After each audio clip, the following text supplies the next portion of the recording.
Welcome everyone to the Central Region Town Hall for tonight's meeting. Roll call.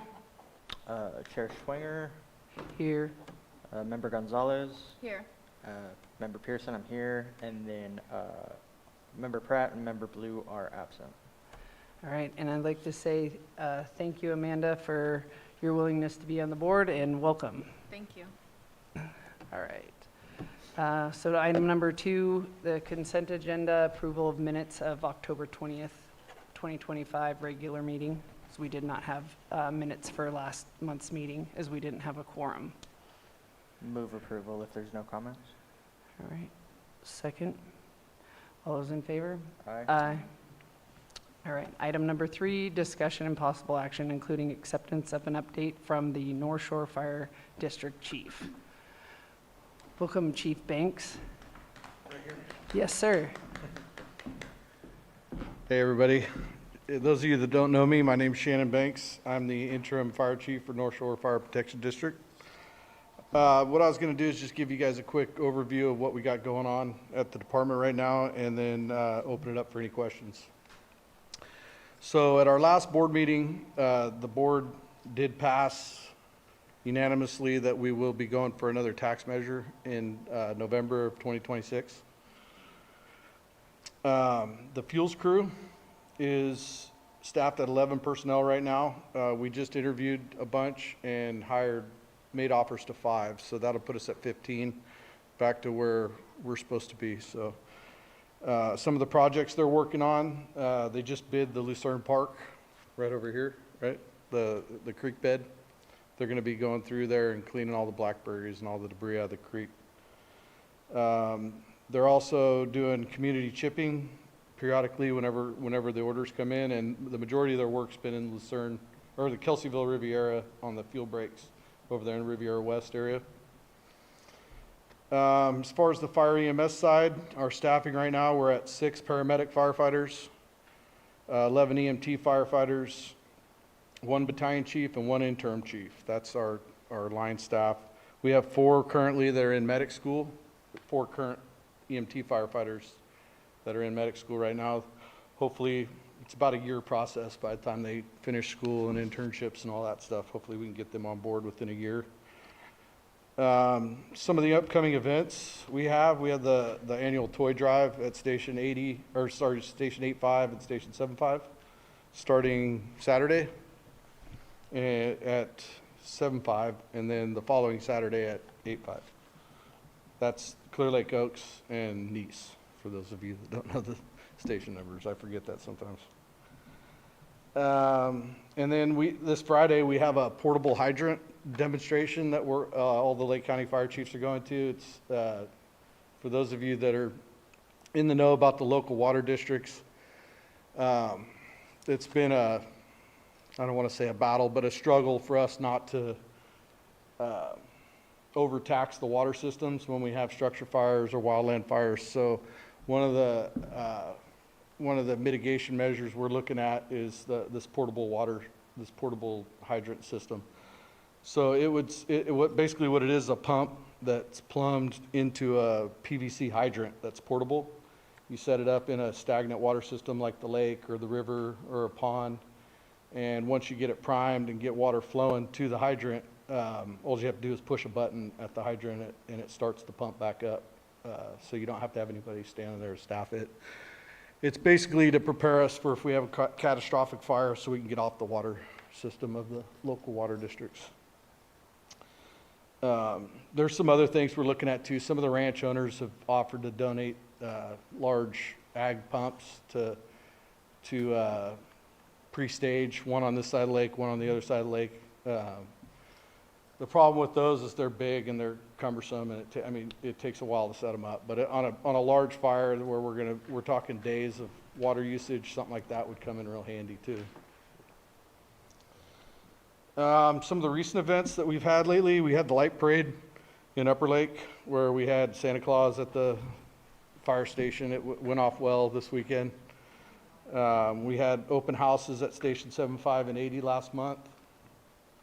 And we've been attending job fairs trying to recruit new employees. Right. Thank you.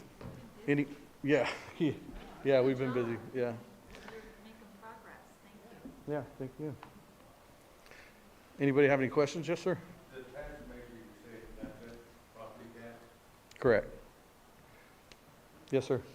I don't know if this is your responsibility or not, but aren't the fire hydrants supposed to be opened up every couple, 2, 3 months or 6 months or something like that? Just to see. So, two-part question. Yes, they should be. Because I'm a fire hydrant right in front of my house, it hasn't been opened up in probably a couple of years. Yeah, that, Shannon McGovern might be able to answer that question for you, Dan. As far as the hydrants. go for it. The She's from easy Cal answer Water, is so- the fire hydrants don't belong to the fire department, they belong to the water companies. So if they ask for our help with the hydrants, we'd be glad to help them with the limited personnel that we have. But, yeah, we don't do a lot of checking the hydrants. Yeah. So that's a Cal Water problem. Here it is, yeah. We have several water districts in the district, but yeah, for Lucerne, it's Cal Water. Not to throw anybody under the bus or anything, but Can I ask a question about the tax measure? sure, I hope I have an answer, but go for it. You know, you were about 3% short of passing last time around, and I don't know if you have a consultant helping you this time around or what's happening, but what's the approach so we can actually get this passed this time? That's a good question, and I kind of figured that was going to come up. We have a board meeting coming up on Wednesday, and I think a lot of that stuff's going to get decided. Okay, great. Yeah, nothing final yet as far as consultants or the amount we're going to ask for, any of that yet. So we're just in preliminaries. Yeah, at this point, the board just passed the fact that, yes, we're going to go after a measure for next November. How we're going to do that has yet to be determined. And the varying rates that each community pays. Could we get you a microphone? And the varying rates that each community pays, are you going to look at that and see if we can get everybody pays the same fee, or how will that work? Do you have any idea yet? I can't really say with 100% certainty what it's going to look like. That has been talked about, though, to try to make it to where it's the same across the district. Great, thank you. Yep. Anyone else? Is there anybody on Zoom, Thomas? We do have people on Zoom, but nobody's got their hand raised. Okay. All right. Well, thank you.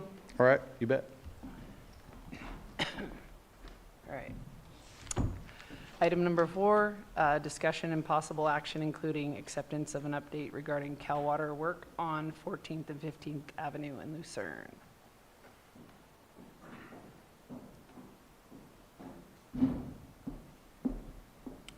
Evening, everybody. My name is Shannon McGovern. I'm the Government and Community Affairs Representative from Cal Water, and thanks for having us today.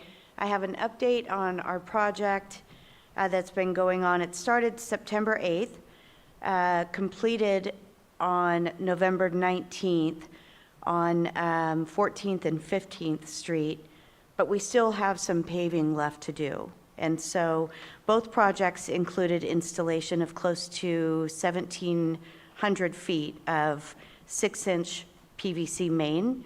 And this is an upgrade from the 2-inch pipe that was being served from the alley.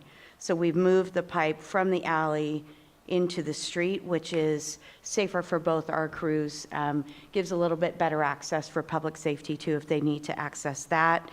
We also installed 2 new hydrants within the project, which will obviously improve fire protection. We also removed and replaced a couple of existing hydrants there as well. And so that is my update on that project within Lucerne. We expect the paving to be completed hopefully by the end of the month, weather permitting. We had a couple of questions from the building department at the county. We're waiting to get final approval from them, which is a little unique. We don't typically deal with that department, but that's just, we're waiting final approval from them, and then we'll finish up. Thank you. You're welcome. Is there any other upgrades that are going to be happening in the future? So right now, well, I'll give you a little bit of background. We are a regulated utility. We get our oversight from the state of California. Every 3 years, we provide an infrastructure improvement plan proposal to the state on upgrades that we recommend for the community of Lucerne. And there's an office within the CPUC called the Consumer Advocates Group. And they look at everything that we propose with a dollar amount tied to it through the lens of the ratepayer. And they make recommendations to the CPUC on what they deem necessary. And there's a bit of negotiation that happens. We're not haggling or bargaining. We're trying to do what's best and safest and most affordable for the community to ensure safe, reliable water. So we are at the tail end of that process now. At the end of the process, the CPUC determines what upgrades we are allowed to build and when, and they set the rates. So that announcement should be coming hopefully very, very soon. Okay, thank you. You're welcome. And then I'll come back when we have a final decision from the CPUC and make another presentation then. Okay, thank you. Anybody else have any questions for Shannon? No. All right, well, Okay. thank you very much for coming Yep, you're on welcome. such a short notice. No problem. All right, item number 5, Vice Chair Austin Pratt is not here, so I don't have an update to give. So item number 6, is Holly or anybody on there that has any information on that? Go ahead and ask them. Is it, Well, it looks like only Angela's on. I don't know if Angela has, Angela, do you have any information for the District 3 MAC update?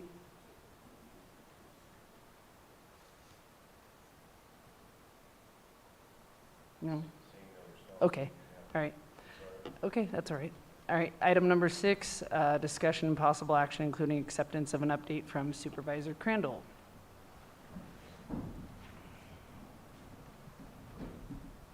All right, so one thing I wanted to start out with is there's a meeting December 18th, 2025 at 5:30 PM at the Nice Event Center. It's going to be about COPTER. Sheriff Bingham and Maria Turner, Community Development Director, and Marcus Beltramo will be there to discuss COPTER. It's just basically to discuss that, and there's been issues in Nice. They've been wanting to have a meeting about this but the community has been wanting to have a meeting quite some time about this, so finally was able to get that set up. We usually had our meetings at the church, but because there's going to be a significant amount of people that want to go to that, including Lucerne. So if anyone from Lucerne wants to attend, it's regarding COPTER. COPTER focuses on Lucerne and Nice, and I know there's been some concern about that. So that's what that'll be. So December 18th, 5:30 at the Nice Event Center. You probably remember it as the was like an Italian, what was it called? The Sons of Italy. That's what it was called. Yeah. So that will be happening. Potter Valley Project. Wanted to highlight something. There was an article recently. What did I do with that? It was from Keely Kovalo, and it's called America Unwon. And let me find this picture. I don't know why. I took a screenshot and now I lost it. There it is. Okay, and so that's the tax sale. A statement. Where did it? Oh, there it is. No. Well, let me get back to that. Let me go back on to the tax default sale that's going to be coming up. It's on the agenda tomorrow. Tax default sale will be on March 20th, 2026 through March 24th, 2026.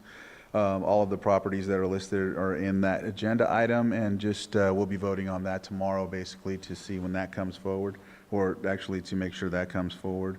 Let's see. Public defender has been offered, so we have somebody that will fill that position, the chief public defender. Animal control director, we're waiting a couple things, but we've made an offer as well, so we should have somebody in place. I know that's a big issue because of all the cats and dogs and things like that, spay and neutering. Lucerne Harbor, I got an update from Lars today because we met about something else, and that is pending a CDFW permit, but it's still in line to be done this year for the docks. So as you know, it was dredged and conducted and finished last year, but now we're looking to finish it out with the docks so that people can tie down, and that was the ultimate plan there. I wanted to, the Public Works ad hoc, so the goal and the thought about this is right now, we're lacking a Public Works director, which, as you know, he came forward and talked about some of the things that were supposed to happen or not happen, and in the meantime, we don't have him anymore, so now we have Lars Ewing, who's filling that spot.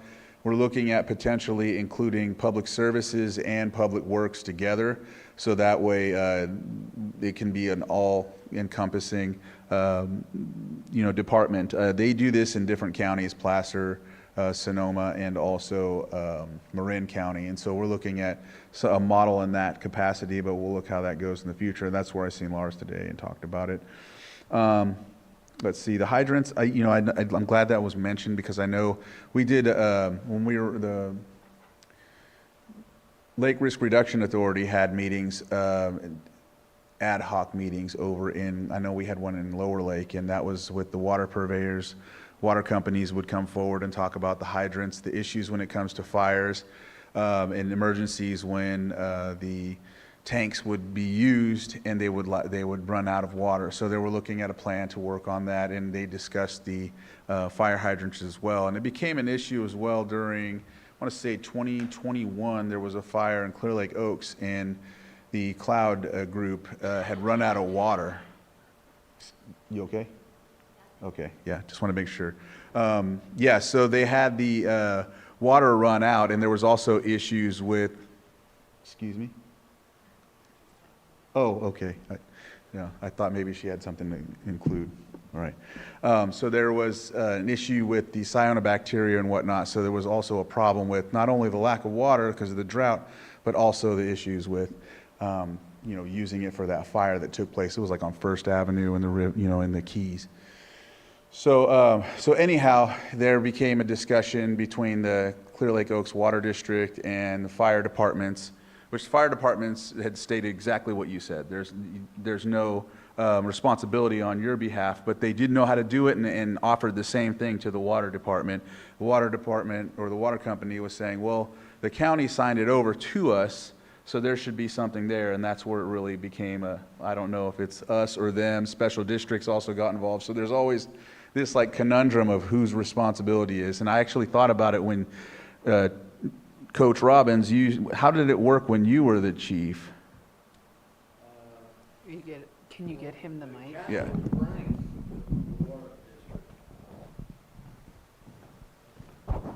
The county was running the water district down in Clear Lake Oaks.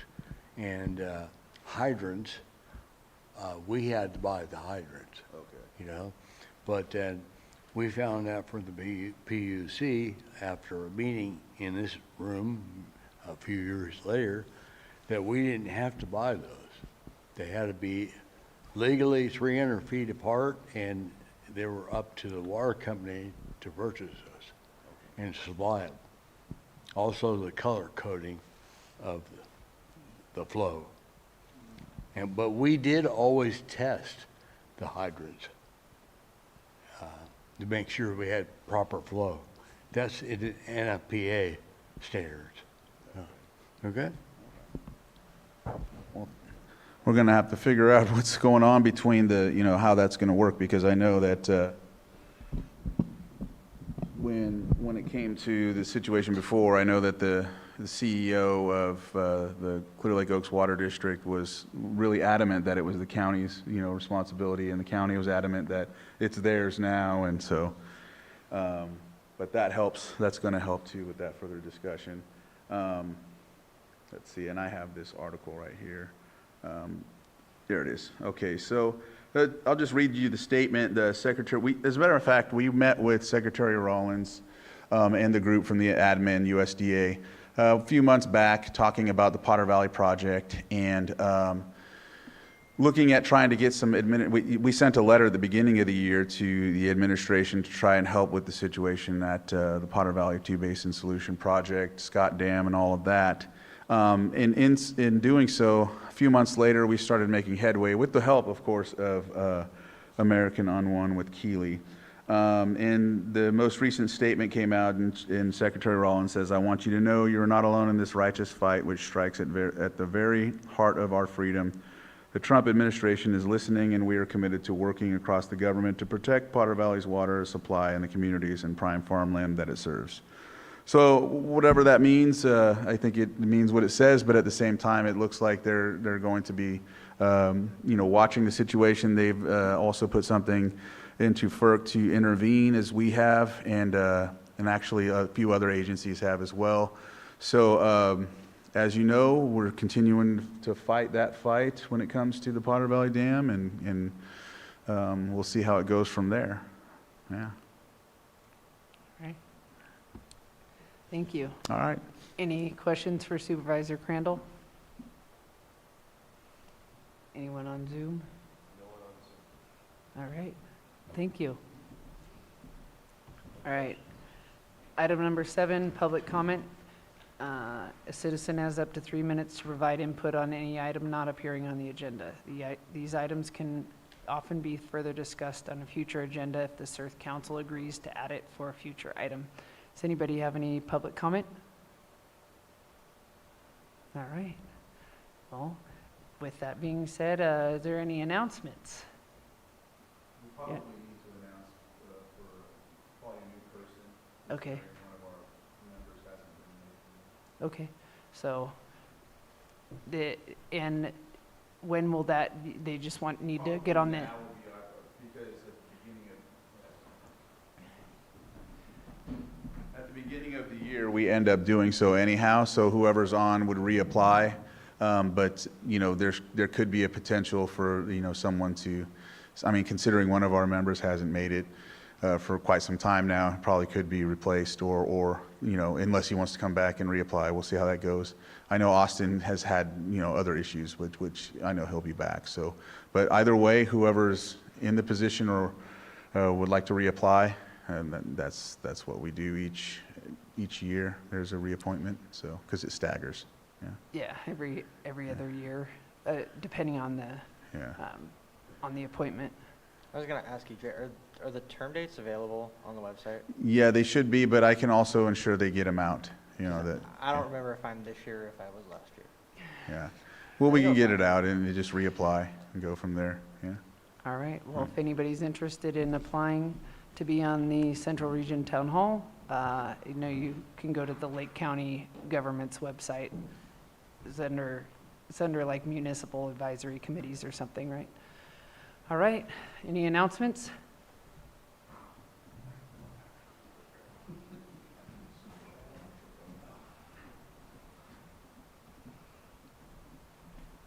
Yeah, I just want to tell everybody this month, our open mic Saturday is on the 20th. And Amanda will be here. And that's a Saturday, and it goes from, I believe it's 4 till usually 8 or 9, I believe. Yeah, it's from 4 to 9, and it's usually a really lively, fun event. We serve food, and it's usually a pretty full house. There's sets going on from when we open till we shut down. There's full live bands and poetry and puppet shows and anything you could think of. So it's a really fun event to bring the kids to, or just the family. Get up here and do a couple sets, EJ. And it's free admission. Yeah, free admission. Anybody's welcome to just come and watch people perform and. We'll buy food because that's the only way we get money. Yeah, all the proceeds go to keeping our doors open, and that's usually only like $5 a plate, and they're pretty big plates. So if anything, just come for a good dinner. All right, any other announcements? All right, well, let's adjourn this meeting. Thank you, everybody, for coming. Is that 15?